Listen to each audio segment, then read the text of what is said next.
What's up everybody and welcome back to the channel. There are a ton of keys in DMZ, and a question I often get in the comments of my videos is which keys should I be looking out for, which ones are okay for me to throw away, and which ones can I absolutely positively not risk losing.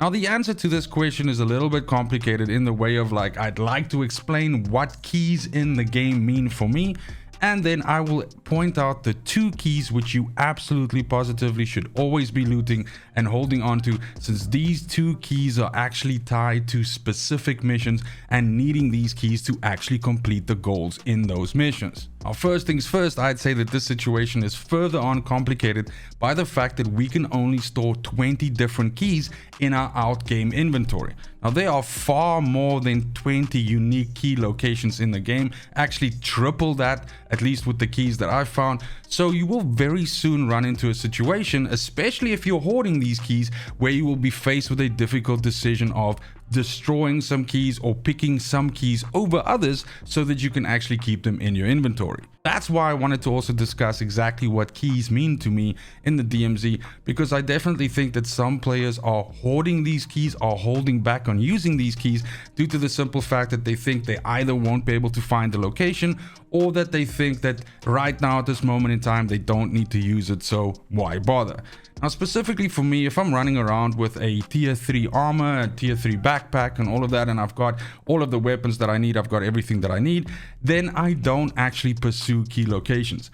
I use keys, and more specifically the locations that they open up, in those down rounds where I've just been killed, I've just, didn't make it successfully out of a mission, and so I've lost everything and I need to basically rebuild.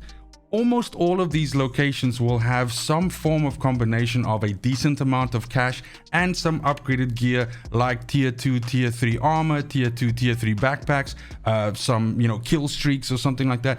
But most often than not, you will walk away from these locations being richer for that moment. So in the times when you need to recover from a bad run, from having lost things, then you can absolutely use these locations, and you should be using them as often as you can in those situations, especially if you are dropping in with teammates and those teammates might not actually have decent weapons because maybe they're a brand new player, they're starting out, or they might not have decent equipment because they just had a bad round. So these can be refresher rounds, these can be refresher items where you can essentially buff yourself up, get yourself some good gear, get yourself some good weapons, and be ready to further on dive deeper into the DMZ. It's for this reason that, technically speaking, in my opinion, I think all the keys in the game are valuable to hold on to.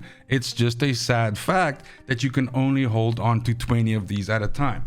But that being said, there are two specific keys in the game which you need for specific missions in the game, and so these keys should be prioritized from you from a perspective of when you see them, you should actually try to get them and extract them, and also you should do your best not to actually lose them and not to burn these keys. It doesn't mean that you would have to use these keys multiple times after using them for that mission, no, but it's always a good idea to have spares of these around so that you can help potential other players that might need this. Due to the way how the game works with you losing your entire inventory, you will lose all of the keys that you have equipped on you, and if this happens during a mission where you are trying to complete that mission and that mission required you to use a specific key to go in some way, you're gonna lose that key. Now this is a big deal because the game provides you with both of these keys one time by doing another mission almost as a way to prep for that. Now the keys that I'm talking about, the first one is the Satik Poppy Farmer house key, and this is actually used in a Black Mouse tier 2 mission called Espionage. This key is provided in a White Lotus tier 3 mission called Robin Hood, so you would need to progress further into the tiers, into tier 3 with White Lotus, to be able to do this mission Robin Hood, which will then give you this key, the Satik Poppy Farmer house key, which will allow you to complete this mission.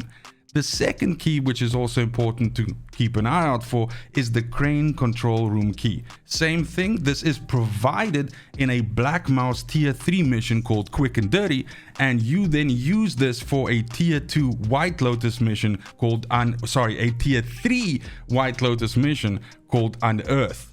Now, these two keys can both spawn in the wilds, and as you can see on my inventory here, I have multiple copies of the crane control key. So you are able to find more of these purely on RNG. There's no way to target it. There's no place that you should specifically be going to try and get these keys, but you can get multiple versions of them after you've gotten that initial version from the mission. So absolutely keep an eye out for these two keys, and in my opinion, these are the only two keys that you should never ever be destroying. That's it for the video. Thank you so much for watching. I hope this clears up some of the detail around the keys. Essentially, the point is I think you should be using these keys liberally to restock yourself, to explore different areas of the map, to also find fun and cool places where you can get this loot. Most of the times, these rooms also contain some really exotic, hard to find items like the skulls and like gold bars and all of that, and really good weapons that have 3 to 5 mods on them, 3 to 5 attachments on them. So this is also a great way to find yourself some very decent guns if you're not actually able to bring any of those weapons in due to your insured slot being, you know, on cooldown, or maybe you haven't unlocked that many attachments to begin with. But that's it. Let me know in the comments down below if you have any further questions about keys or anything like that. Let me know which other videos you're looking forward to specifically around the DMZ. I got a couple cooking, but I'm always ready for some more ideas. But other than that, it's just super important to me that you have a fantastic morning, afternoon, and evening wherever you are in the world. And until next video, fucking cheers. They want the best of me now, best of me now, best of me now, best of me. They want the best of me now, best of me now, best of me now, best of me.